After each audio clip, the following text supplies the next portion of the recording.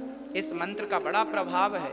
मनु शत्रुपा ने भी ओम नमो भगवते वासुदेवाय का जाप किया। अच्छा, नारद जी कौन सा मंत्र जपते हैं? श्रीमन नारायण। राम जी ने कौन सा, हनुमान जी ने कौन सा मंत्र जपा? हनुमान जी मंत्र जपते हैं जय सिया राम। हनुमान जी सीताराम सीताराम जपते हैं। सीताराम, आप भी सीताराम जपिए, राधे श्याम जपिए, श्रीमन नारायण जपिए, ओम नमः शिवाय जपिए। इसके अतिरिक्त आपके मंत्र में यदि भगवान का नाम नहीं है तो वो मंत्र ही गलत है, याद रखिएगा। जिस भजन में राम का नाम ना हो, जिस मंत्र में राम का नाम ना हो, वो मंत्र ही प्रभावहीन है। फिर तो ऐसी बात है कि आप राख पर आहुति डालते रहो, स्वाहा स्वाहा। कहाँ डाल रहे हो? राख में डाल रहे हैं। तो राख में आहुति डालने से कोई फायदा नहीं, ऐसे व्यर्थ के मंत्र जपने का भी कोई फायदा नहीं। अब श्री वशिष्ठ जी ने कहा, दशरथ जी एक काम करो, राम को दे दो। विश्वामित्र जी कह रहे हैं राम हमें दे दो, हमारा यज्ञ पूरा हो जाए। तब विश्वामित्र जी ने कहा, वशिष्ठ जी ने कहा सुनो, राम दे दो। वशिष्ठ जी ने कहा राम दे दो, क्यों दे दे राम? तब वशिष्ठ जी ने बहुविधि समझावा।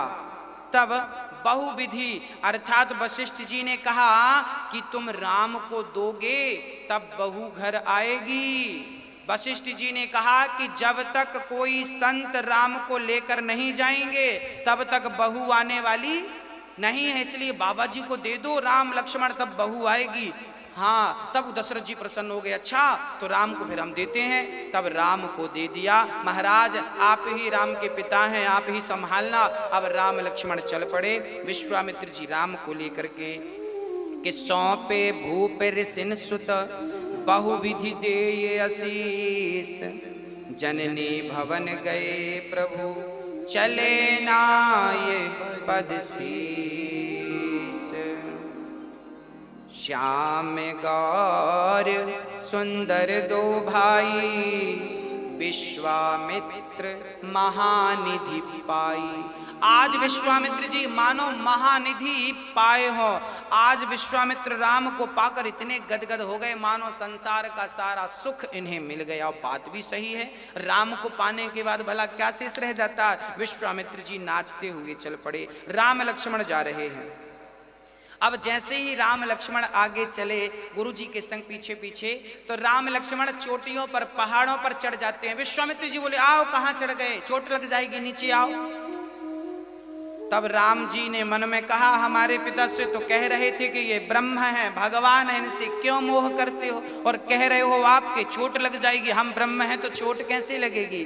अर्थात आप ना जब प्रेम करते हैं किसी से तो उसकी चिंता करने लगते हैं। आज विश्वामित्र जी राम से प्रेम करने लग गए। हाँ, और राम जी जब चले तो ताड़का आ गई। ताड़का आई, सावधान किया राम जी को, और एक ही बाण प्राण हरि लीना, दीन जानिते ही निज पद दीन। आज राम ने एक ही बाण से प्राण हरण कर लिया। किसका? ताड़का का। कृष्ण बनकर आए तो पहले स्त्री को मारा, पूतना को। राम बनकर आए तो भी स्त्री को मारा। ये कौन थी? पूतना और ताड़का। ये अविद्या थी। जब तक अविद्या का नाश नहीं होगा तब तक आप लीला आगे कैसे करेंगे। तो जीवन में आगे बढ़ना हो तो अविद्या को समाप्त करना पड़ेगा। अविद्या मीन्स अज्ञान। आप अपने भीतर के अज्ञान को समाप्त कर दीजिए और एक प्रेम का, भक्ति का नन्हा सा दीपक जला लीजिए। आज राम इतने दयालु कि जब ताड़का को मारा तो गति कौन सी दी? ताड़का राम को मारने आई और राम ने उसे कौन सी गति दी? बोले पूतना को अहो वकीयम स्तन काल कूटम जिघांसयापा यदाप्य साध्वी, लेभे गतिम धातृचिताम ततोन्यम कंबा दयालुम शरणम व्रजेम। आज भगवान इतने दयालु हैं, देखो तो सही कि भगवान श्री कृष्ण ने पूतना को वो सदगति दी। आज भगवान ने इन्हें भी सदगति दे दी। एक बाण में मारकर ताड़का को भगवान ने सदगति दे दी है। और आप सदगति जब मिली तो न जाने कौन से गुण पर दयानिधि रीझ जाते हैं, यही सदग्रंथ कहते हैं, यही हरिभक्त गाते हैं। ताड़का को मारा, विश्वामित्र जी ने यज्ञ किया। यज्ञ में मारीच आया तो मारीच को भगवान ने बिन फण का बाण मारा तो समुद्र पार कहां गिरा पता है? राम ने बाण मारा था बिहार से बक्सर, विश्वामित्र जी बक्सर के थे, बक्सर से बाण मारा राम ने मारीच को तो जाकर कहां गिरा? मॉरिशस में गिरा। मॉरिशस नाम का एक देश है, उसे मारीच के नाम से उसका नाम मॉरिशस पड़ा। उस देश में जाकर टापू पे मरीच गिरा और फिर वो डर के मारे वहीं रहने लगा। बाद में फिर रावण जाएगा उसे मृग बनाएगा, वो आगे की कथा है। और उसके बाद फिर राम ने दूसरा बाण अग्नि बाण चलाया जिससे सुबाहु को भगवान ने मार गिराया और श्री विश्वामित्र जी का यज्ञ संपूर्ण किया। विश्वामित्र जी ने बहुत सारे अस्त्र शस्त्र प्रदान कर दिए। अब एक दिन क्या हुआ, विश्वामित्र जी के पास ना जनक जी का संदेशा आ गया। जनक जी का संदेशा क्या था? धनुष यज्ञ सुनि रघुकुल नाथा, हरष चले मुनिवर के साथा। धनुष यज्ञ में आज विश्वामित्र को निमंत्रण जनक ने दिया।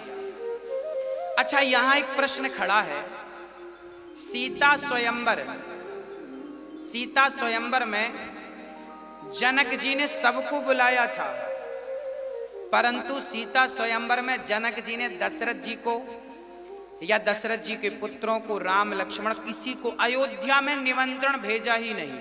ये प्रश्न कई बार लोग उठाते हैं कि जनक जी ने सीता स्वयंवर में सबको निमंत्रण दिया और निमंत्रण जनक जी ने घर जा जा कर नहीं दिया, नगाड़े बजवाए, ढोल बजवाए, सबको सूचना पहुंचाई। पर जनक जी चाहते तो अयोध्या में भी एक सूचना पहुंचा देते कि भाई मेरी बिटिया का विवाह आओ धनुष यज्ञ में, पर जनक जी ने अयोध्या में कोई सूचना नहीं दी। क्यों नहीं दी? इसके पीछे का एक कारण था। वो कारण क्या था, वो मैं आपको कारण सुनाता हूं, सुनिएगा। कहते हैं कि जनकपुर में एक आदमी अपनी पत्नी को लेने जा रहा था। शादी हो गई थी, शादी के बाद पत्नी मायके चली गई। अब पति मायके में, रक्षाबंधन के बाद पति अपनी पत्नी को लेने गया और जब लेने गया तो रास्ते में एक दलदल में गौ माता फंसी थी। दलदल में गौ माता फंस गई। गौ माता को देखकर इसने कहा कि ये गौ माता तो मर जाएगी, अभी मैं निकालूंगा तो भी ये मर जाएगी, क्योंकि ये तो मरने की स्थिति में है। तो वो आदमी क्या किया, गाय के ऊपर पांव रख के वो दलदल पार कर गया। उसे लगा कि गाय निकालूंगा तो भी मर जाएगी और निकालूंगा तो फिर मेरा रास्ता बिगड़ जाएगा, अभी तो पांव इसके ऊपर रख के निकल जाऊं। तो गाय के ऊपर पांव रख के वो आदमी निकल गया।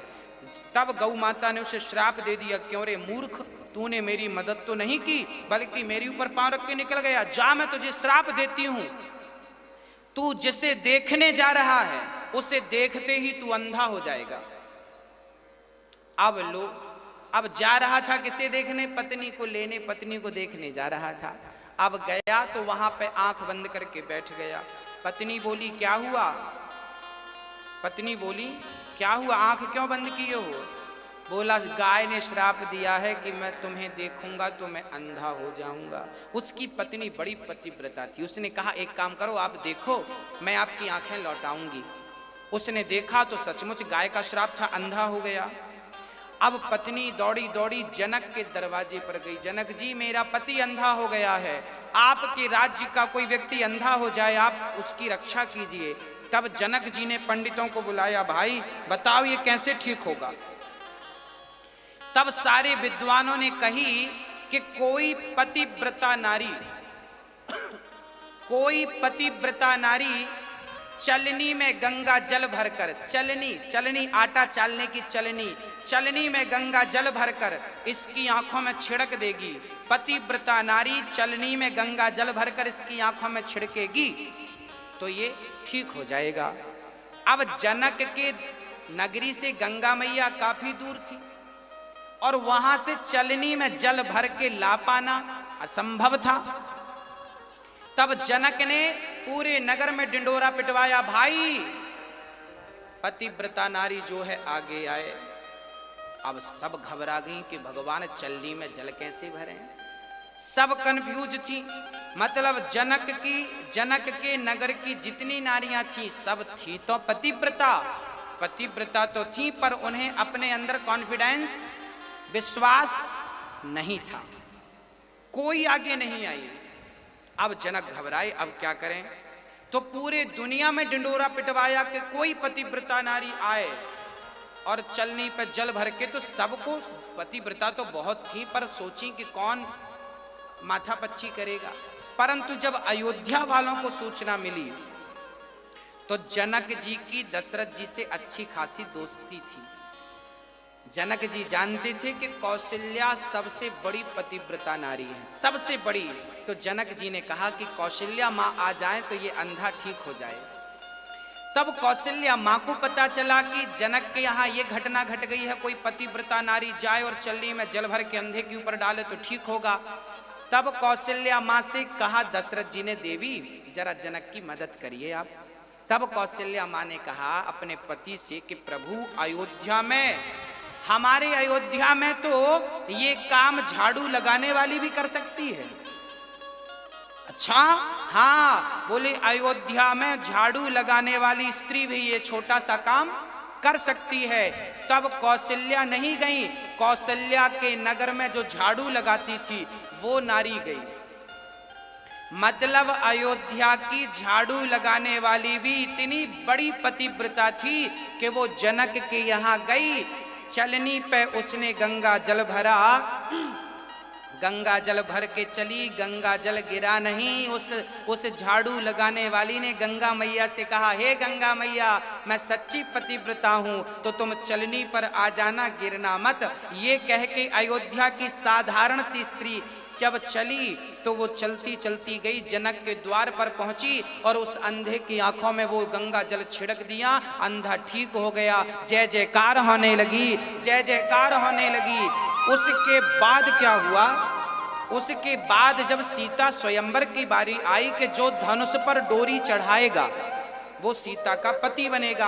अब जनक को लगा मैंने कहीं निमंत्रण भेज दिया और कहीं दशरथ जी फिर किसी और को झाड़ू लगाने वाले को भेज दिए तो मेरी बेटी तो उसके संग ब्याह जाएगी। इसलिए डर के मारे जनक जी ने निमंत्रण नहीं दिया कि भैया, जनक जी बोले कि दशरथ जी अयोध्या में निमंत्रण मत दिलाओ क्योंकि वहां का तो साधारण बच्चा भी धनुष तोड़ सकता है।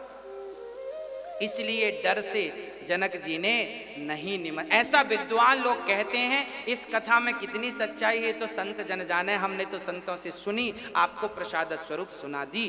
कहाँ लिखी है ये मुझे अनुभव नहीं है, हमने तो संतों से सुनी है, आप तक पहुंचा दी हमने ये बात। अब आगे चलते हैं। अब भगवान श्री राम धनुष यज्ञ में गए और धनुष यज्ञ में जब चले तो कहाँ, जब सीता स्वयंवर की ओर जाने लगे, जनकपुर की ओर जाने लगे, तो जनकपुर में जब पहुंचे, जनकपुर के पहले तो रास्ते में क्या देखा, आश्रम क्या देखा होने लगी। उसके बाद क्या हुआ, उसके बाद जब सीता स्वयंवर की बारी आई कि जो धनुष पर डोरी चढ़ाएगा वो सीता का पति बनेगा। अब जनक को लगा मैंने कहीं निमंत्रण भेज दिया और कहीं दशरथ जी फिर किसी और को झाड़ू लगाने वाले को भेज दिए तो मेरी बेटी तो उसके संग ब्याह जाएगी। इसलिए डर के मारे जनक जी ने निमंत्रण नहीं दिया कि भैया, जनक जी बोले कि दशरथ जी अयोध्या में निमंत्रण मत दिलाओ क्योंकि वहां का तो साधारण बच्चा भी धनुष तोड़ सकता है। इसलिए डर से जनक जी ने नहीं ऐसा विद्वान लोग कहते हैं। इस कथा में कितनी सच्चाई है तो संत जन जाने, हमने तो संतों से सुनी, आपको प्रसाद स्वरूप सुना दी। कहाँ लिखी है ये मुझे अनुभव नहीं है, हमने तो संतों से सुनी है, आप तक पहुंचा दी हमने ये बात। अब आगे चलते हैं। अब भगवान श्री राम धनुष यज्ञ में गए और धनुष यज्ञ में जब चले तो कहाँ, जब सीता स्वयंवर की ओर जाने लगे, जनकपुर की ओर जाने लगे, तो जनकपुर में जब पहुंचे, जनकपुर के पहले तो रास्ते में क्या देखा, आश्रम। क्या देखा? हाँ, आश्रम एक देख मग माही, खग मृग जीव जंतु ताहि नाही। पूछा मुनहि शिला प्रभु देखी, सकल कथा मुनि कहा विशेषी। आश्रम एक। आज जब राम जी, गुरु विश्वामित्र आगे, राम लक्ष्मण पीछे, आगे राम जी ने देखा कि एक आश्रम है, वहां ना कोई पशु, ना कोई पक्षी, ना कोई जीव, ना कोई जंतु, तो गुरु रुक गए। राम रुक गए। विश्वामित्र जी बोले राम कैसे रुक गए? तब राम ने कहा गुरुदेव ये आश्रम कैसा है? वीरान पड़ा है, खंडहर पड़ा है, किसका आश्रम है? विश्वामित्र ने कहा राम यहाँ कोई रुकता नहीं है, यहाँ कोई रहता नहीं है, यहाँ किसी कोई देखता नहीं, आपने क्यों देखा? राम ने कहा गुरुदेव जिसे कोई नहीं देखता उसी को तो हम देखा करते हैं। और राम जी रुक गए और वहाँ आश्रम पर दृष्टि डाली, और जब आश्रम को देखा तब गुरुदेव ने पूरी कथा सुनाई। ये गौतम जी का आश्रम है। गौतम नाम के ऋषि यहाँ रहा करते थे, इनकी पत्नी अहिल्या यहाँ रहा करती थी। एक बार अहिल्या किसकी बेटी है? अहिल्या ब्रह्मा की बेटी है। अहिल्या इतनी सुंदर थी अहिल्या माता कि इन जैसा सुंदर सृष्टि में कोई नहीं था, इतनी सुंदर थी। जब अहिल्या को देखा देवराज इंद्र ने तो उन्हें लगा कि ब्रह्मा ये हमें दे दें तो हम शादी कर लें, पर ब्रह्मा ने वो लड़की अहिल्या, अपनी लड़की ब्रह्मा ने गौतम ऋषि को दे दी। गौतम ऋषि एक भगवान के बहुत बड़े भक्त थे। अहिल्या उन्हें दे दी, बोले कुछ दिन हमारी बेटी तुम रखो और हम तुम्हें ये बेटी सौंप कर जा रहे हैं, बाद में अपनी बेटी को ले जाएंगे। मतलब ब्रह्मा ने अपनी बेटी ब्याह नहीं किया, शादी नहीं की, गौतम को दे दी, तुम संभाल के रखना मेरी बेटी, बाद में ले जाऊंगा। अब सोचिए कि इतनी सुंदर कन्या, इतनी सुंदर लड़की गौतम ऋषि के पास थी, पर गौतम ऋषि ने उसे आंख उठाकर नहीं देखा। वो अपनी तपस्या में लगे रहे और वो कन्या वहां सुखी रही। तब ब्रह्मा प्रसन्न हो गए, वाह गौतम, आप जैसा ब्रह्मचारी और आप जैसा जितेंद्रिय कोई नहीं होगा, जाओ मैं अपनी बेटी आज तुम्हें समर्पित करता हूं। तब ब्रह्मा ने अपनी बेटी अहिल्या का विवाह गौतम ऋषि से कराया। और गौतम ऋषि, एक दिन क्या हुआ, गौतम ऋषि स्नान करने गंगा में गए। अच्छा, इंद्र की नियत थी अहिल्या पर, शादी हुई नहीं पर नियत थी। तब इंद्र ने नकली मुर्गा बना करके किसी को, कुकड़ों को बोल दिया रात के 2 बजे। गौतम जी को लगा सवेरे हो गए, वो स्नान करने गंगा पे गए। तभी अहिल्या के पास इंद्र गौतम बनकर, गौतम जी का रूप बनाकर अहिल्या के पास इंद्र आए और इंद्र ने अहिल्या को अपनी पत्नी जानकर उनके साथ रमण करना चाहा, पर अहिल्या समझ गई कि मेरे पति भोर में तो भजन करने जाते हैं, मेरे पति इतने कामी तो है नहीं कि वो भजन को छोड़कर, राम को छोड़कर काम में लग जाएं। अहिल्या समझ